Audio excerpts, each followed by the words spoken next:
Being a welder is a tough job. That scares off a lot of people, even though industry needs more welders. Now one metalworking company is striking out in a new direction and training refugees. We produce pressurized containers and need welders. For each one we find, we can hire 2 fitters. It's an opportunity for the company and the refugees. The work requires manual skills, so even those who can't read or write stand a chance. I left Afghanistan 12 years ago, and now I'm 21. I never went to school. Mohammed Farasi now lives in Harburg. The district south of Hamburg has already taken in more than 2,500 refugees, with more buses arriving each week. Harburg's district mayor spends a lot of time on the phone arranging for places for them to stay and for work. He wants to encourage more local companies to pitch in, but it's not easy.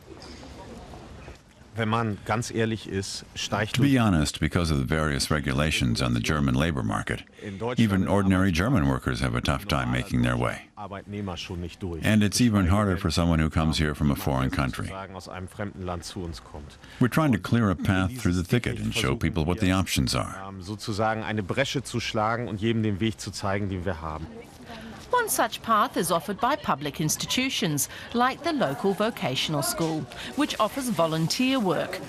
This teacher from Eritrea gets about €1 an hour for making sandwiches. He's glad for the work. This work is better than no work. When you work, you don't think about your situation. While I work, I learn a bit of German. For refugees, anything is better than sitting around. That's also why the local district and churches are helping organise work opportunities. It also increases acceptance of the refugees among the local German population. The local population sees that the refugees are taking part in work life. They're not just sleeping late at the refugee shelters, they're doing something. This is being organized by the district, which is also providing €180,000 of financing. That's a boon for the entire district. The newest project is underway just down the hall. It's a German class, which started less than 2 weeks ago. The students are new arrivals, trying to learn enough German to start a regular job training program.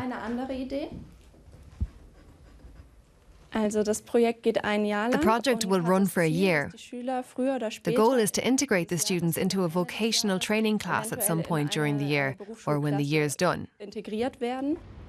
Back at Feldbinder, the company that produces pressurized containers, 6 refugees are currently doing an internship here, all learning at a different pace.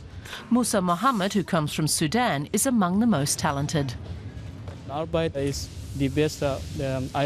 Work is the best way to become familiar with the culture and to understand German better. The plan was to bring more refugees into the company soon, but that's been delayed, in part because of objections from the regular staff. People do have questions, just like when they watch the news. What will happen? Will it work? Are their jobs under threat? So we'll proceed at a workable pace. First, they'll come to our Christmas party, and a few more will join in the spring. Musa Mohammed plans to keep learning German and then hopes to start a regular traineeship position at Feldbinder.